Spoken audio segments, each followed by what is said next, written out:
Hello. I've been posting quite a bit recently, and that's because I want to extend my network because I'm looking to gain another two or three clients. I thought the best way to do that would be to reach out to you all and to talk about the things that are most important, in my view, in your business going forward, and that is to achieve growth. I put a poll up to try and find out the things that were stopping people, at least the perception of what these things were, from growing the business. Because to stand still in business is to lose ground. The poll gave four reasons why you were being held back from growing, and they were in order: lack of funds, lack of sales, the team's not up to it, or your own leadership needed to be upskilled. The funny thing, the surprising thing, the staggering thing really for me was that the answers came back that the most important thing holding everybody back from growing the business was funding. That was closely followed by lack of sales. Some way behind was the capabilities of the team, and then dragging a long, long way behind that was the capabilities of the individual's leadership skills. I would turn that exactly on its head. And I would say, first of all, that I don't think people have thought through just how they're going to grow their business. I think people are so involved at the moment with firefighting and just keeping the thing going that they haven't thought the other stuff through. For example, people complain about lack of funds. Well, let me tell you, any well thought out and documented business plan should be able to show exactly how those funds would be used, what the return would be, and how they could pay them back. Let's take, for instance, business to business. You want to grow your business, but you're too worried about the uptick in debtors and that you won't be able to afford it. The simple, easy solution is go and see an invoice factor. And while you're at that, also connect in with it a deal for credit insurance. For those business to consumer people, you're usually getting paid on the nail or even up front. And yes, I know you might have to buy a 40-foot container from China or Taiwan or wherever, and that could cost 20 or 30 or 40,000. The answer to that one is to go incrementally at it. Instead of going for the big container or two or three containers, take a 20-foot container and spend 5 grand on it, 6 grand on it, and you will be able to raise the funds for that.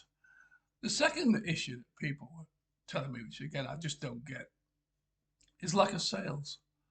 Well, if you've thought your product through and you've got it in the right place at the right price and in the right position on the marketplace, these days with social media, you ought to be able to get those sales and at a very, very low cost. Now, here's the thing that I'm always looking to do. I'm looking to look at all of those business elements that you've got to develop them and align them and get them ready before you start to grow. In that way, you won't be swamped by the extra work. You won't be stressed out by the extra work because all those elements are now working for you. And that most definitely includes the team. The most important thing of all of this is your own leadership capabilities. And that comes down, in my view, mainly to the level of your own emotional intelligence. For example, how are you communicating? Just when you want to communicate or when people come to you as well?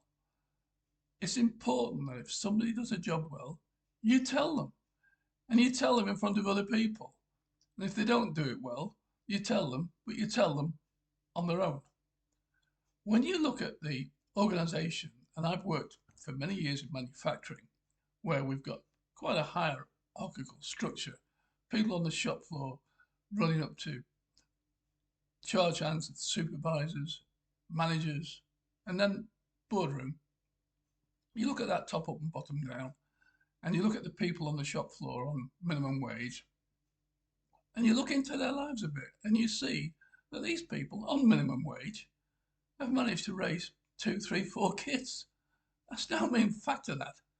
And if you start to understand where they're coming from, you will realize the capabilities of these people. And if you can motivate and engage them, you will start to see exactly what it is they can do for you. The next part of communication is to make sure that if you are dealing in instructions, you give them out clearly without any ambiguity. Make sure that they stick to SMART rules: specific, measured, achievable, relevant, and timed. I would like to talk more about leadership capabilities. I would like to bring people like Daniel Goleman into it, people who really understand what emotional intelligence is and what it can do for you.